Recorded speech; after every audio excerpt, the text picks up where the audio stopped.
গড়লৰ অভিজ্ঞানম সংগীত একাডেমীত বৰগীত প্ৰতিযোগিতা মহাপুৰুষ শ্ৰীমন্ত শংকৰদেৱৰ ৫৭৭তম জন্মজয়ন্তী পালন বৰগীত আৰু আধুনিক গীতৰ শিল্পী চন্দ্ৰমিতা ঠাকুৰীয়াৰ তত্ত্বাৱধানত অনুষ্ঠিত হয় এই অনুষ্ঠান প্ৰায় ৫৫ গৰাকী প্ৰতিযোগীয়ে এই বৰগীত প্ৰতিযোগিতাত অংশগ্ৰহণ কৰে।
নমস্কাৰ। আচলতে গুৰুজনৰ জন্মজয়ন্তী এইখিনি এৰিয়াত পালন কৰা এতিয়ালৈকে হোৱা নাছিলে, হয়তো ঘৰে ঘৰে পালন কৰি আহিছিলে। মই ভাবিলো গুৰুজনৰ বৰগীত যিহেতু ইয়াত শিকোৱা হয় বা ইয়াত চৰ্চা কৰা হয়, তো এইখিনি ল'ৰা ছোৱালীখিনি যেন এই গুৰুজনৰ জন্ম জয়ন্তীৰ দিনাখন যেন বৰগীতেৰে পালন কৰে বা এইখিনি আমাৰ মানুহখিনি শংকৰদেৱৰ বিষয়ে অকণমান জানে, প্ৰসাৰ বুলি ভাবি পেলাই মই প্ৰথম ষ্টেপ পাইছোঁ গোটেইখিনি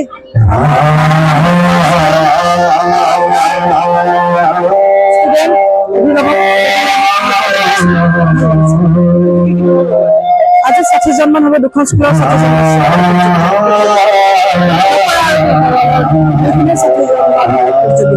যথেষ্ট প্ৰতিযোগী আহিছে সৰুৰ পৰা ডাঙৰলৈকে। আচলতে প্ৰতিযোগিতা বুলি নহয়, আমি চবেই যেন গুৰুজনাৰ অমৰ সৃষ্টিখিনি যেন আমি চৰ্চা কৰিব আমি চৰ্চা কৰিছো। তাৰমানে আজি গুৰুজনক স্মৰণ কৰি লগতে আমি বৰগীতখিনি চৰ্চা কৰিছো। খুব ভাল অনুষ্ঠান এটা হৈছে আৰু আজি শংকৰদেৱৰ জন্মোৎসৱৰ লগত সংগতি ৰাখি যিটো বৰগীতৰ প্ৰতিযোগিতা কৰা হৈছে, সৰু সৰু ল'ৰা ছোৱালীবোৰক শিকাত আগবাঢ়ি যাব। আৰু এই ক্ষেত্ৰত আৰু এই অনুষ্ঠানৰ মুৰব্বী তেওঁ এটা বহুত ভাল কাম কৰিছে, গতিকে আমাৰ শুভেচ্ছা জনাওঁ। আজি এইটো অভিজ্ঞানৰ সংগীত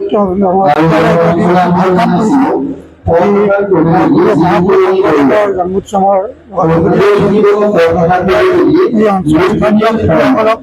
বৰগীত গাবলৈ তেওঁলোকে প্ৰশিক্ষণ দিছে, প্ৰশিক্ষণ দি আজি গোৱাইছে। আৰু মই ভাবোঁ যে ইয়াৰ যোগেদি আমাৰ শংকৰী কৃষ্টি প্ৰচাৰৰ লগতে আমাৰ যিসকল ছাত্ৰ ছাত্ৰীয়ে ইয়াত শিক্ষা গ্ৰহণ কৰিছে তেওঁলোকক খুব ভালদৰে বৰগীত শিকিছে, পৰিৱেশন কৰিছে। খুব ভাল লাগিছে। অকণ ল'ৰা ছোৱালীবিলাকে ৰাগ তাল মান সকলো ৰক্ষা কৰি ইমান সুন্দৰকৈ বৰগীত গাইছে। আৰু মই ভাবোঁ যে ইয়াই গুৰুজনাৰ আমাৰ উদ্দেশ্য আছিল, ধৰ্ম প্ৰচাৰৰ জৰিয়তে আমাৰ সংস্কৃতিৰ বিকাশত গোটেই কামখিনি সফল হ'ব আৰু আমাৰ নতুন প্ৰজন্মই এই গুৰুজনাৰ আদৰ্শত গোটেই সমাজত প্ৰচাৰ কৰাত সহায় কৰিব। খুবেই ভাল। প্ৰতীক্ষাৰ অন্তত এটা অনুষ্ঠান উজ্জীৱিত হৈ উঠিছে। আমাৰ এই অঞ্চলটো যথেষ্টভাৱে আগবাঢ়ি অহাটো যথেষ্ট প্ৰয়োজন হৈছে। এইবিলাকৰ যদি সমাদৰ নহয়, আমাৰ উঠি অহা প্ৰজন্মক আগবঢ়াই নিয়াৰ কোনো প্ৰচেষ্টা আগ নাবাঢ়িব। গতিকে বাইদেৱে যিটো লৈছে পদক্ষেপ, এটা সুন্দৰ পদক্ষেপ, শুভকামনা কৰিছোঁ। এইটো আচলতে অভিজ্ঞানম সংগীত একাডেমী বহুত ধন্যবাদ দিব লাগিব। আমাৰ এই অঞ্চলটো এনেকুৱা ধৰণৰ ভৰপূৰ জিলাৰ সংগীতৰ বা বৰগীতৰ প্ৰচাৰ প্ৰসাৰৰ কাৰণে ইমান দিনে একো হোৱা নাছিল। গতিকে মই অভিজ্ঞানম সংগীত একাডেমীৰ ইয়াৰে ধন্যবাদ দিছোঁ আৰু ভৱিষ্যতে এনেকুৱা ধৰণৰ কাৰ্যসূচী চলাই থাকে তাৰ কাৰণে মই কামনা কৰিছোঁ। এইটো ভাল অনুষ্ঠান হৈছে আৰু ভৱিষ্যতে যাতে এনেকৈ আগবাঢ়ি যায় মই চবতে কাপাসনা জনাইছোঁ। আমাৰ এই অঞ্চলত বৰগীতৰ কাৰণে বৰ পিছপৰা, তথাপি আজি অনুষ্ঠানটো ইমান মহান হৈছে, বহুত ধুনীয়া হৈছে। এনেকুৱা হ'ব বুলি মই ভবা নাছিলোঁ, কিন্তু আজি অনুষ্ঠানটো সঁচাকৈ বৰ ভাল লগা হৈছে।